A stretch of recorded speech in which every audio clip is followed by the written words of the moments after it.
What is up guys, Khraze here and welcome back to another endgame guide for No Man's Sky. In today's video I'll cover the subject of freighters as well as the main methods to get your own, just like how you were used to up until now. I will first cover the basics so you can more easily understand what you're looking for and then move on to the best methods to use in order to find the best possible models. I've already covered max rank multi-tools and ships in the previous episodes and I'll urge you to go ahead and check those out if you didn't already. But I hope you're all ready and sitting tight in your chairs, so let's get started. First of all, let me start by saying that buying a supermassive Star Destroyer will be the most endgame thing you can possibly do. It's extremely rare to find a good one and they are the most costly thing you can buy in No Man's Sky. A freighter such as the one that I own costs roughly 500 million units and comes up with a maximum possible of 34 slots. Don't be fooled by the inventory size though, these bad boys have inventory slots that support twice the size of your average ship,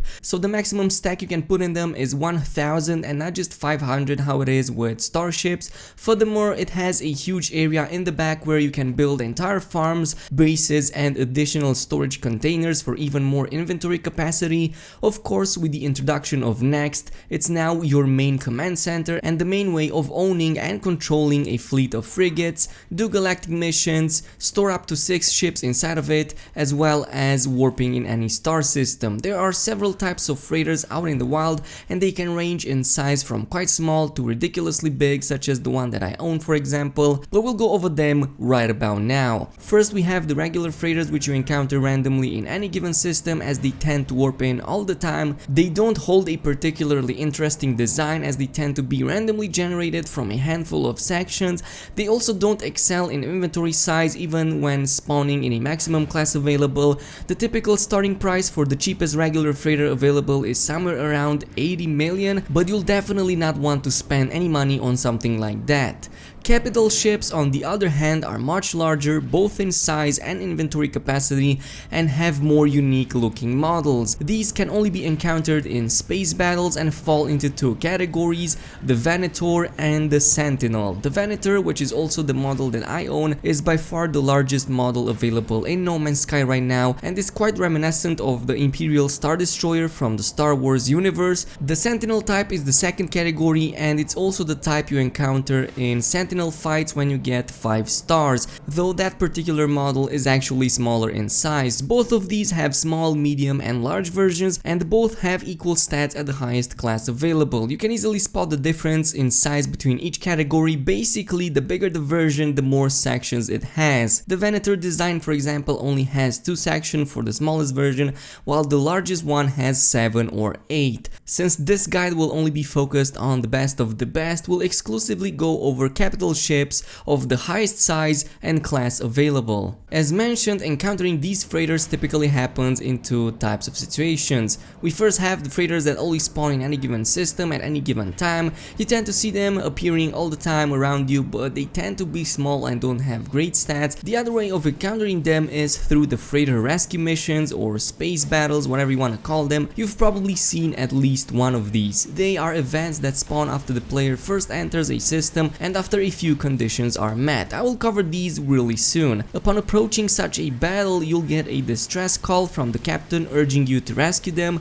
To do so, you need to destroy about a handful of attacking pirate ships, which should not be hard to deal with. After this is done, you can safely dock inside the capital freighter, proceed to the main deck area and talk with the captain for your reward. If you're lucky enough, you're gonna get a maximum rank one, or if you're unlucky like I am all the time, you're not gonna get anything good, meaning that you will need to repeat this process, but yeah, I will go over it really soon. The event itself doesn't just spawn randomly, but there are 2 conditions that need to be met, and those are 3 in-game hours must have passed and 5 system warps must happen before the next freighter rescue mission spawns. I believe this is self-explanatory, but let me just be clear. You need to play this game for 3 straight hours, warp 5 times, and on the 5th time you warp, you're gonna see the space battle appearing. This piece piece of information is very important to be able to hunt them, because it can be quite rare to get what you desire, especially the biggest and most powerful freighters available that I mentioned throughout this video. Also, unlike the ships, freighter models don't depend on the civilization in the system it's located in. The only thing that is affected is of course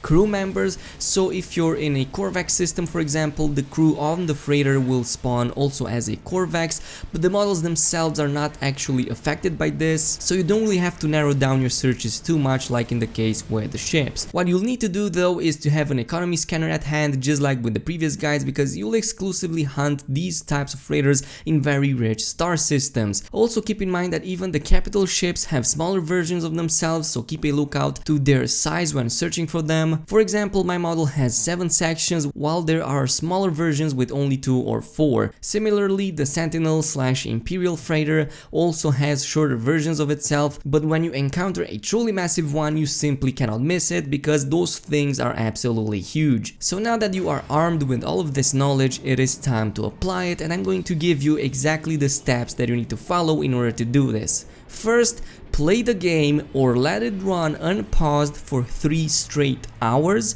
Second of all, warp 4 times, and on the 4th time land in a space station, exit it so that you create a save game in there. The next and 5th time you'll warp in any system, a freighter rescue battle will spawn containing the capital ship that is specific to that system. What you need to do is only scout ahead in tier 3 of wealth systems, so just like before, anything that reads wealthy, opulent, or anything along those lines. As mentioned, these are the only ones that have the highest chances to spawn a max rank capital ship, so enter the galactic view, look for nearby rich systems and warp into them. If they spawn the supermassive model that you like, then proceed to rescue it, land on it, go to the captain's room and speak to him to see what class the freighter is. If it's not the max rank one, then simply reload your last save, which would be at the space station where you warped before. From there, warp again in this system where you find the good freighter and start doing the rescue mission again until it's the max available rank. You need to do this over and over again, because you might get unlucky, and even though you might land in a wealthy system, well, that is still a 2% chance, and you might spend up hours if not days trying to search for this. Personally, I've been doing it for weeks. I didn't get lucky with anything, even though I've been scouting all over the place.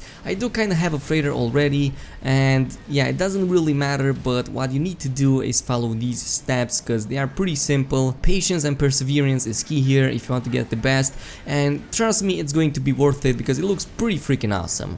I also have a few tips for you guys that you might want to follow. So if you meet the condition of 3 in-game hours and at least 4 warps, then you can safely exit your game, because you're still going to encounter a freighter rescue mission into your next warp. So if you've been hunting all day and still came empty-handed, it is safe to leave the game with the last save right before the event, because you can load it afterwards even if you exited the game. When scouting for system, if you have a certain preference for what the crew should be, then only search in rich systems of the particular civilization that you're fond of. Maybe you like Corvax, case in which you can exclusively hunt in rich Corvax systems, so the crew will always be like that. Again, the model is not dependent on anything and it is quite random, so you can have any type of freighter model spawn in any system, no matter the ruling civilization. As for the search itself, you don't need to venture too far, just start with the closest rich systems that you can land on, keep them in mind or write them on a piece of paper if you want to rule certain ones off the list. You don't really need a very powerful ship to kill the attacking pirates, but it would definitely be helpful if you had some upgrades, because while the freighter turrets simply don't do enough damage and they in general cannot protect themselves, whatever you do, do not even scratch anything besides the pirate ships. If by mistake you did damage to the freighter you're trying to rescue or the frigates in its fleet, then you'll be in combat and sentinels will often eventually spawn, so you might want to just reload and do the encounter again, because at the end it won't let you enter the freighter and do all of the buying process. So keep shooting when the pirate ships are facing away from the freighter itself, so you don't accidentally shoot it. A cool little thing that can happen is that crew members can be travelers as well.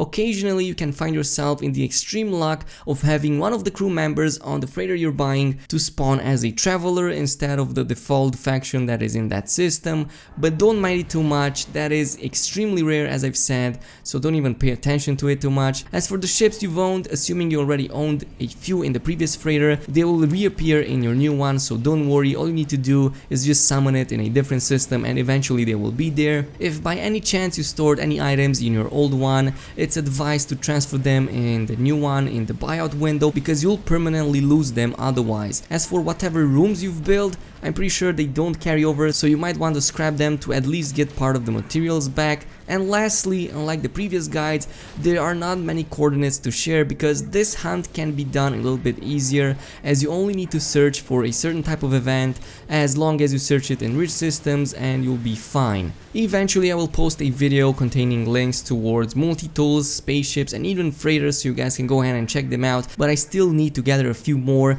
and it's in the works, but eventually it'll be there. So you know, for all of those who are still searching, hopefully the next video will be useful, but until then you can do this on your own, and doing what I've told you is definitely gonna be helpful. But this is all the time that we have for today. I hope this video and this series was helpful to you, case in which a like and a subscribe would be super appreciated. Also don't forget to activate the notification button, and I will see you guys in the next one.